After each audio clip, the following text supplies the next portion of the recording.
벌써 8월입니다. 요즘 정말 무덥고 습하죠? 화가 날 지경입니다. 에어컨 하루 종일 틀고 있어요. 아무튼 그런 상황에서도 제가 테크5로 돌아왔습니다. 이달은 제가 어떤 신제품들을 가져왔을까요? 궁금하시죠? 디몽크의 테크5 바로 시작합니다. 첫 번째부터 대작입니다. 삼성의 최신 휴대폰 갤럭시 폴더블 시리즈입니다. 제가 늘 폴드 울트라만 소개해왔거든요. 오늘은 좀 눈을 낮춰서 갤럭시 Z 폴드 8만 소개하겠습니다. 사실 제가 보기엔 이게 가장 새롭거든요. 스펙표 없는 것은 관두겠습니다. 늘 좀 더 나아지고 더 좋아졌다는 설명인데 이제 굳이 길게 할 필요 없다고 보거든요. 엑시노스만 아니면 됩니다. 폴드 8은 퀄컴 스냅드래곤을 사용하고 있고요. 제가 보는 폴드 8의 큰 포인트는 스크린 비율 변화입니다. 디스플레이 비율이 바뀌었어요. 그간 폴드 시리즈는 얄쌍한 바 형태로 설계됐었습니다. 32:9 비율의 모니터만큼 기형적인 비율이었죠. 폴더블이었기 때문에 괜찮았던 거지 그게 아니었으면 단숨에 망했을 화면비였습니다. 그런데 이번 폴드 8은 다르죠. 10:16 비율의 넓어진 커버 디스플레이, 펼치면 4:3 비율을 갖게 됐습니다. 상대적으로 훨씬 정상화된 비율이고 커버 스크린만으로도 더 많은 것들을 보고 즐길 수 있게 됐어요. 그럼 크기가 부담되겠는데? 아니요. 접었을 때 5.5인치, 펼쳤을 때 7.6인치밖에 되지 않습니다. 그리고 더 가볍죠. 약 201g. 그리고 이거 대부분 아시죠? 펼쳤을 때 흰지부, 그러니까 중단 주름도 이제 거의 안 보입니다. 결론적으로 플립, 폴드 울트라보다 더 넓어진 커버 스크린, 기존 폴드 시리즈보다 정상 비율의 내부 스크린, 이게 핵심입니다. 저라면 울트라 포기하고 그냥 8을 선택할 것 같아요. 하지만 울트라가 아니라고 안심하시면 안 됩니다. 이 친구도 비싸거든요. 256GB 모델 기준 약 230만원부터 시작됩니다. 물론 7월 28일 기준 행사 가격으로 512GB 모델을 동일한 금액으로 구매할 수 있습니다. 230만원에. 처음부터 이 가격으로 팔면 안 되는 건가? 아무튼 나는 카메라가 더 중요하고 최고 사양의 삼성폰을 원한다. 그럼 당연히 울트라 모델 보시면 되겠습니다. 대신 더 크고 더 무겁고 더 비싸요. 감수해야죠. 전자레인지와 에어프라이어 기능이 함께하는 제품, 멀티쿠커라고 하죠. 보통 찾아보면 꽤 있는데 막상 구매하려고 보면 애매한 경우가 많습니다. 꼭 둘 중 하나가 없거든요. 오븐 기능은 필요가 없는데 자꾸 넣어요. 이게 열받는 포인트죠. 그래서 준비했습니다. 닌자 크리스피 마이크로웨이브 최대 1000W 전자레인지 1700W 에어프라이어 시스템을 하나로 묶은 올인원 멀티쿠커입니다. 우리가 냉동치킨이나 피자를 데울 때 늘 부딪히는 딜레마 뭐죠? 전자레인지에 넣으면 빠르게 데워지는데 눅눅해지고 에어프라이어? 바삭하고 맛있지만 준비 과정이 귀찮죠. 예열 과정까지 생각하면 대략 15분 이상은 침을 흘리면서 기다려야 됩니다. 이럴 거면 그냥 시켜 먹을까? 이런 생각 들죠. 닌자는 이런 딜레마를 퓨전 크리스피 기술로 해결했습니다. 1000W 마이크로웨이브로 차가운 속을 순식간에 데우고 지체 없이 1700W 히터가 섭씨 230도의 열풍을 쏴서 겉면을 바삭하게 튀겨버립니다. 즉 냉동 상태에서 겉바속촉까지 10분 컷, 침 흘리는 시간을 단축시킬 수 있다는 게 핵심입니다. 하지만 아주 치명적인 아쉬운 점이 있습니다. 조리실 총 부피가 약 25.5리터인데 에어프라이어는 대충 5.2리터밖에 되지 않습니다. 모든 것을 때려 넣는 한국인들의 취향을 고려하면 여전히 작습니다. 대신 전용 강화 유리 용기를 쓴다는 점은 장점이 될 수도 있어요. 조리가 끝나면 이 유리 그릇째 식탁에 올려서 먹고 그대로 설거지하면 끝입니다. 보통 메탈 바스켓이죠. 철판 관리가 귀찮아서 종이 호일을 까는 게 일반적인데 그럴 필요가 없다는 겁니다. 유지 관리가 훨씬 쉽죠. 제품 가격은 약 $450, 하나로 약 65만원입니다. 단순 전자레인지 가격을 생각하면 비싼 감이 있죠. 하지만 뭐든 10분 안에 먹을 수 있다는 거 무시할 수 없죠. 살면서 가끔 오버해보는 것도 나쁘지만은 않습니다. RGB LED에 반쯤 미쳐있는 곳, 커세어뿐만 아니죠. 만물상 레이저가 또 새로운 게이밍 체어를 내놨습니다. 소마 크로마. 레이저 크로마 RGB가 내장된 게이밍 체어입니다.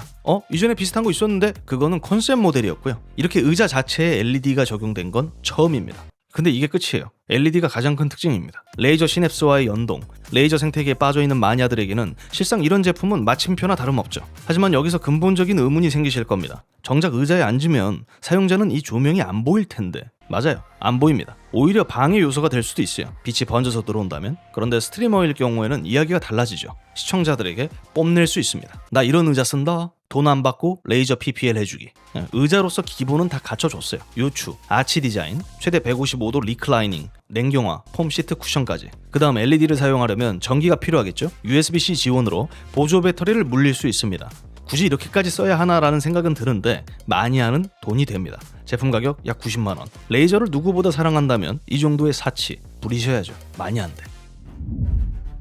게임 플레이 중 결정적인 순간 손바닥에 땀이 차서 마우스가 미끄러진 적이 있으신가요? 사실 그 정도면 손을 바꾸는 게 맞다고 보지만 현실적으로는 어렵죠. 그래서 가져왔습니다. 펄사 파인만 F01 녹투아 에디션. PC 쿨링 계열의 절대 존엄 녹투아의 기술이 적용된 무선 게이밍 마우스입니다. 물론 마우스에 쿨링팬이 적용된 게 이번이 처음은 아닙니다. 과거에도 있었는데 대부분 보기 좋게 사라졌죠. 작은 팬을 돌릴 때 발생하는 소음, 손바닥에 그대로 전달되는 미세 진동, 당장 손은 시원해도 에임은 사정없이 흔들렸죠. 펄사가 녹투아와 손잡은 이유는 바로 이 지점에 있습니다. 마우스 내부에 탑재된 녹투아 초소형 팬은 고주파 소음과 셰시 진동을 극한으로 억제했습니다. 40mm 팬입니다. 참고로 이 펜 가격 2만원이면 삽니다. 이게 끝이 아니에요. 흔히 쓰이는 저가형 플라스틱 스크롤 휠이 아니라 알루미늄, 알로이 휠이 적용됐습니다. 손가락 끝에 전달되는 단단하고 절제된 휠 구분감. 이는 프리미엄스러움이 무엇인지 제대로 경험할 수 있죠. 게다가 센서도 XS2 플래그십 모델이 적용됐습니다. 최대 42K DPI, 8000Hz 폴링 레이트 역시 대응하고요. 나머지 스펙은 그냥 건너뛰겠습니다. 이건 말씀드려야죠. 크기 121.7, 66.5, 43.3mm, 무게는 약 73g. 요즘 트렌드인 작고 가벼운 마우스와는 거리가 있습니다. 제법 똥똥한 쉘 디자인을 갖고 있고 녹투아를 상징하는 저 복고적인 똥색 컬러는 호불호가 갈릴 수 있어요. 무엇보다 배터리가 500mAh입니다. 일반적인 무선 마우스 대비 큰 용량의 배터리가 적용됐어요. 그런데 이 친구는 일반적인 마우스가 아니죠. 펜이 돌아가기 때문에 그만큼 배터리 소모량이 클 수밖에 없습니다. 그런데 정작 몇 시간을 사용할 수 있는지 그 부분은 기재해두지 않았어요. 제조사가 뭘 숨긴다는 것, 자신 없다는 이야기입니다. 흔하지 않은 디자인의 제품입니다. 기칸 마우스를 찾는 소비자들에게는 흥미로운 제품이 될 것 같아요. 가격도 흥미롭습니다. 약 23만원. 펜을 켜면 대충 10시간도 쓰지 못할 것 같은데 펄서와 녹투아를 사랑한다면 까짓거 소장 목적으로 하나 지르시면 되겠습니다. 보통 스트리머를 위한 아이템이라고 하는데 꼭 그렇지만은 않습니다. 엘가토 키라이트 시리즈를 말하는 거예요. 여러 상황에서 활용하기 좋습니다. 화상회의나 책상 위 물건들을 촬영할 때도 그렇죠. 마지막 주인공 엘가토의 새로운 키라이트입니다. 키라이트 에어 마크2 15인치 LED 조명이에요. 기존 키라이트보다 더 작은 크기가 특징이었던 게 에어 모델이었습니다. 그런데 이번 2세대는 기존 에어보다 크기가 더 커졌어요. 프레임 테두리 안쪽에 LED를 끼워 넣은 엣지릿 구조는 동일한데 최대 2100루멘의 밝기를 뿜어내죠. 기존 에어는 1400루멘이었습니다. 더 밝아졌죠. 그리고 아닌 것 같지만 디자인 변화도 있어요. 전면 하단에 터치 버튼 몇 개가 추가됐습니다. 대부분 모바일, PC 앱으로 제어하기 때문에 여기에 너무 초점을 둘 필요는 없습니다. 마운트 폴에는 이전에 없던 눈금이 추가됐어요. 더 정교한 높이 조절이 가능해졌죠. 필요한 변화였습니다. 그리고 부드러운 빛을 만들어내는 그리드 액세서리까지 더해줬죠. 그리드를 부착하면 전반적인 광량은 더 낮아집니다. 조명 앞에다가 덧붙이는 거니까요. 대신 더 부드러운 라이팅 연출이 가능하기 때문에 어지간해선 쓰는 게 좋습니다. 제가 봤을 때 가장 큰 변화는 제품 후면입니다. 맥세이프를 대응해요.